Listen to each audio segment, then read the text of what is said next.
Hey everyone, Jacob Dickey here with an update for you. I wanted to talk about some storms that are moving through our region and just give you an update here. This is mainly the area south of I-70. So for a lot of us, we're okay, but we still could have some storms later on. And given what we had in Clay County earlier, I thought I'd just hop on and update you on some things. So with that, I'm going to switch to the radar full screen and show you where we are watching. This is south of I-70 here, this big complex of storms. We were a little uncertain how this midday round would go. It had to depend on that morning round. And thankfully, the boundary and those storms kind of pushed that more unstable air south of our area, which is really good news for a vast majority of us here.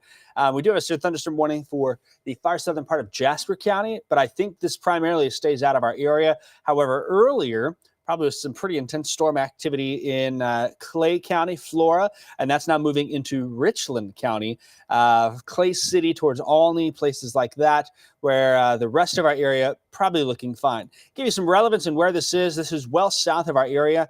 I should say well south of the I-72, I-74 corridors, butting up to the I-70 corridor, just in the edge of some of our counties. And so we kind of been watching that from a distance. We are going to keep an eye now for storm chances, not necessarily from south or the west. It's more going to be from a low pressure that's located off to our north here. And that may allow for some storms to kind of move from north to south and into our area. So we'll keep an eye on that. I don't expect a big time severe weather threat this afternoon. I really think we've gotten through the worst of it.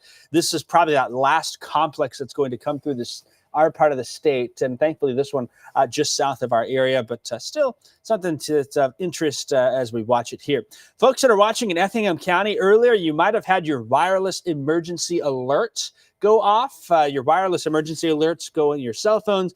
That is dependent on where you are located and where you are pinging a cell tower. So it's not exactly an accurate 100%, but it does give you at least some information. Hey, storms are going on. There was an earlier tornado warning when storms were to the west of Flora for Clay County, and that came pretty close up to the county line there. That tornado warning has been replaced with a severe thunderstorm warning, with this Boeing complex now moving into out of Clay and into Richland County and grazing the southern part of Jasper County. Probably going to do the same as well for Crawford County there as it moves that way. That wireless emergency alert, again, based on the cell phone tower that you're connected to, doesn't really have any control over your exact location, but gives you a heads up. The other thing is potentially wireless emergency alerts may go off in Jasper and Crawford County if the storm warning is upgraded even more towards destructive storm category with 80-mile-per-hour winds. It's not out of the question. We're sitting at 70 now. We had a measured 61-mile-per-hour wind gust at Flora at the airport.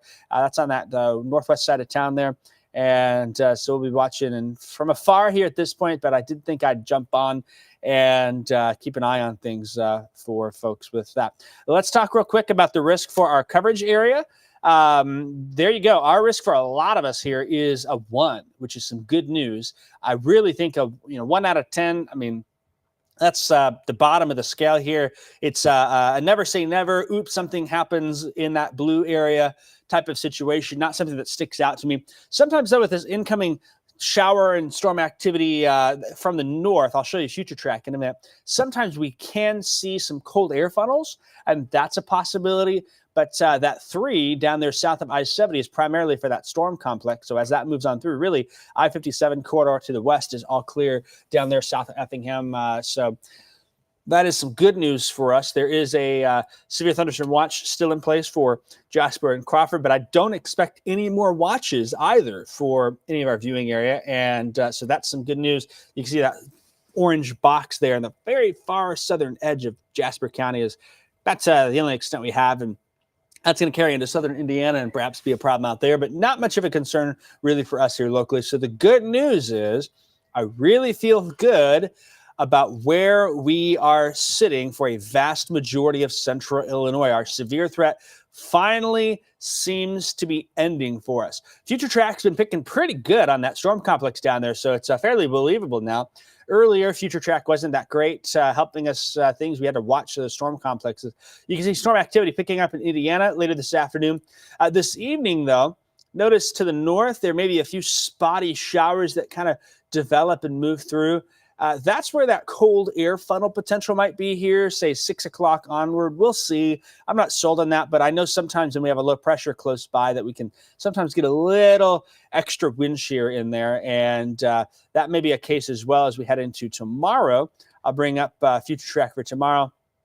And you can kind of see those thunder showers tomorrow moving from north to south and almost kind of pivoting through the area. In fact, you kind of see there in the midday afternoon time frame, they almost look like they're moving south-southwest, a little bit in a different direction. And so we'll see. You get a low pressure system off to the east. Sometimes that can allow for, again, maybe a cold air funnel. Illinois is known for them. They're scary looking, but often they're pretty harmless. And that's something that we will keep an eye on for a bit. In the meantime, let's jump back to the warned storms down to the south for probably 99% of our viewing area. We are pretty much done with severe weather for the day. I won't say entirely. We can't rule out a rogue thunder shower, but I'm feeling really good about where we sit here. It's those storms just south primarily that'll be moving into southeast central Illinois. That'll be down between I-64 and I-70 there along US 50 and continue to push on. Big surge of wind there coming into the Olney area down 50, and you can kind of see where it's bowing out a bit. That leading edge there, that's where that wind is kind of picking up. And so surging out through Noble and into the Olney area is kind of what we're watching. As far as tornado potential goes, it'll be fairly conditional, but certainly you can see there is some rotation involved in this. There's some reds and some greens close by. They're not directly connected, but earlier, this was what it looked like earlier there near Xenia, to the north of Xenia there was a little bit of a couplet, and that's why that tornado warning was issued. But then the strong winds started to whip on through, and probably going to hear of some tree damage, maybe some power line damage down in the Flora area before all is said and done. I haven't heard if there's, let's see, kind of double checking the map. Haven't seen any power outages, but it wouldn't surprise me if there's some issues there. And you can kind of see those reds and greens swirling and dancing around. So still at least maybe some potential for a low-end tornado threat moving forth into Richland County and eventually over towards Lawrence County. But this is going to stay south of Robinson, south of Newton, which is good news for some of our folks who live kind of on the edge of our county areas.